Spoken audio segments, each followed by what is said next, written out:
ಪಾಟೀಲ್ ಯತ್ನಾಳ್ ಉತ್ತರ ಕರ್ನಾಟಕದ ಹಿಂದೂ ಹುಲಿ ಎಂದೇ ಪ್ರಖ್ಯಾತವಾಗಿರುವ ಹಿಂದೂ ಫೈರ್ ಬ್ರ್ಯಾಂಡ್ ಎನ್ನುವಂತಹ ಬಿರುದನ್ನು ಪಡೆದಿರುವಂತಹ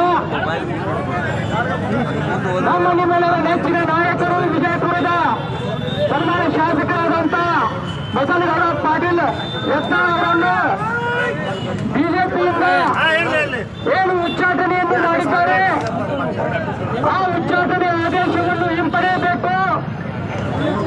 ಮತ್ತೆ ಈ ಒಂದು ಉತ್ತರ ಕರ್ನಾಟಕದ ಹಿಂದೂಗಳಿಗೆ ನ್ಯಾಯವನ್ನು ಕೊಡಿಸಬೇಕೆಂತ ಇವತ್ತಿನ ದಿವಸ ಜಮಖಂಡಿ ತಾಲೂಕಿನ ಸಮಸ್ತ ಹಿಂದೂ ನಾಗರಿಕರು ಈ ಒಂದು ಪ್ರತಿಭಟನಾ ರ್ಯಾಲಿಯನ್ನು ಹಮ್ಮಿಕೊಳ್ಳಲಾರೆ ಬಂದಿದೆ. ಯಾವತ್ತು ಈ ರಾಜ್ಯದ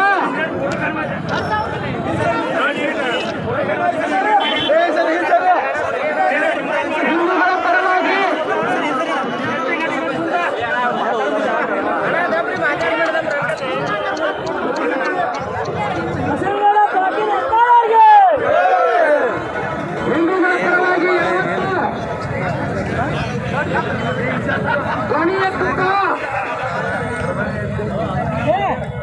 ಉತ್ತರ ಕರ್ನಾಟಕದ ಅನೇಕ ಸಮಸ್ಯೆಗಳನ್ನು ಎತ್ತಿ ಹಿಡಿಯುತ್ತಾ ರೈತರ ಪರವಾದಂತಹ ನಿಲುವನ್ನು ಹೊಂದಿದಂತಹ ನಮ್ಮ ನಿಮ್ಮೆಲ್ಲರ ನೆಚ್ಚಿನ ನಾಯಕ ಯತ್ನಾಳ್ ಅವರು ನಮ್ಮ ಎಲ್ಲರ ಕಲ್ಮನೆ ಹಿಂದೂ ಸಮಾಜದ ದೊಡ್ಡ ಆಸ್ತಿ ಅದು. ಇವತ್ತೇನಾದ್ರೂ ಭಾರತೀಯ ಜನತಾ ಪಾರ್ಟಿ ಕರ್ನಾಟಕದಲ್ಲಿ ಅಧಿಕಾರ ಕೊಡಬೇಕಾದ್ರೆ ಈ ಉತ್ತರ ಕರ್ನಾಟಕದ ಹಿಂದೂ ಹುಲಿ ಎಂದೇ ಪ್ರಖ್ಯಾತವಾಗಿರುವ ನಮ್ಮಲ್ಲಿ ನಿಮ್ಮೆಲ್ಲರ ಹೆಚ್ಚಿನ ನಾಯಕರಾದಂತಹ ಯತ್ನಾಳ್ ಅವರನ್ನು ಮತ್ತೊಮ್ಮೆ ಭಾರತೀಯ ಜನತಾ ಪಾರ್ಟಿಗೆ ಸೇರ್ಪಡೆಗೊಳ್ಳಲೇಬೇಕು. ಒಂದು ವೇಳೆ ತಾವೇನಾದರೂ ಮುಂದೆ ಬಹುಶಃ ಈ ಒಂದು ಉತ್ತರ ಕರ್ನಾಟಕ ಪ್ರತ್ಯೇಕ ಉತ್ತರ ಕರ್ನಾಟಕ ನಾಂದಿಯಾಗಬಹುದೆಂದು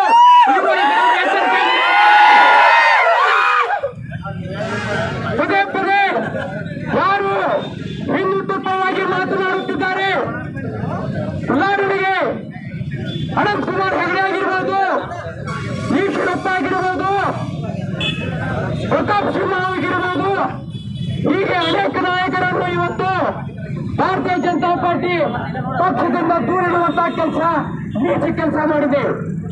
ಇದನ್ನು ನಾವು ಇವತ್ತಿನ ದಿವಸ ತೀವ್ರವಾಗಿ ಖಂಡಿಸ್ತಾ ಇದ್ದೀವಿ.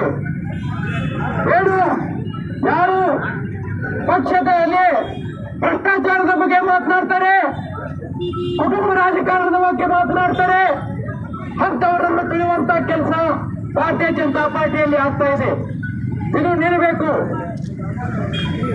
ಹೀಗೆ ಮುಂದುವರೆದರೆ ಈಗ ತಾವು ಪ್ರತಿಭಟನೆ ಯಾವ ರೀತಿ ಉತ್ತರ ಕರ್ನಾಟಕ ಅಲ್ಲದೆ ಹಲವು ಭಾಗದಲ್ಲಿ ಕರಾವಳಿ ಭಾಗದಲ್ಲಿ ಕೂಡ ಯತ್ನಾಳ್ ಗೌಡರ ಪರವಾಗಿ ಅನೇಕ ಪ್ರತಿಭಟನೆಗಳನ್ನು ಮಾಡ್ತಾ ಇದ್ದಾರೆ. ಇವತ್ತು ಮೀಡಿಯಾದಲ್ಲಿ ನೋಡಬೇಕು, ಮಹಾರಾಷ್ಟ್ರದ ಮುಖ್ಯಮಂತ್ರಿ ಫಡ್ನವೀಸ್ ಅವರು ನಮ್ಮ ಉತ್ತರ ಕರ್ನಾಟಕದ ಹಿಂದೂ ಯತ್ನಾಳ್ ಗೌಡರ ಬಗ್ಗೆ ಮಾತನಾಡಿದ್ದಾರೆ. ಇವತ್ತು ಒಂದು ವೇಳೆ ತಾವೇನಾದರೂ ಯತ್ನಾಳ್ ಗೌಡರಿಗೆ ಪಕ್ಷದ ದೂರು ತೆಗೆದು ಹಾಕಿದ್ದೇ ಆದರೆ ಇವತ್ತು ಕರ್ನಾಟಕದಲ್ಲಿ ಮುಂದೆ ಅಧಿಕಾರಕ್ಕೆ ಬರುವ ಕರ್ತವ್ಯ ಅವರು ಘಂಟಾಘೋಷಿತವಾಗಿ ಇವತ್ತು ಹೇಳಿದ್ದಾರೆ. ಅದಕ್ಕಾಗಿ ನನ್ನೊಂದು ಮನವಿ ಇದೆ, ಮತ್ತೊಮ್ಮೆ ಆ ಉಚ್ಚಾಟನೆ ಆದೇಶವನ್ನು ಪರಿಶೀಲಿಸಿ ಸನ್ಮಾನ್ಯ ಹಿಂದೂ ಹುಲಿ ಯತ್ನಾಳ್ ಗೌಡರನ್ನು ಮತ್ತೆ ಪಕ್ಷಕ್ಕೆ ವಾಪಸ್ ಕರೆಸಿ ಮುಂದಿನ ಚುನಾವಣೆಯಲ್ಲಿ 120 ಸೀಟ್ ಗೆದ್ದೇ ಗೆಲ್ತು ಅನ್ನುವಂತ ಈ ಮಾತನ್ನು ಈ ಮುಖಾಂತರ ನಾವು ವಿರಮಿಸುತ್ತಿದ್ದೇವೆ. ಈ ಒಂದು ರ್ಯಾಲಿಯಲ್ಲಿ ಭಾಗವಹಿಸಿ ನನಗೆ ಒಂದೆರಡು ಮಾತನಾಡಲು ಅವಕಾಶ ಮಾಡಿಕೊಂಡಂತಹ ಎಲ್ಲ ಹಿಂದೂ ಅಭಿಮಾನಿಗಳಿಗೆ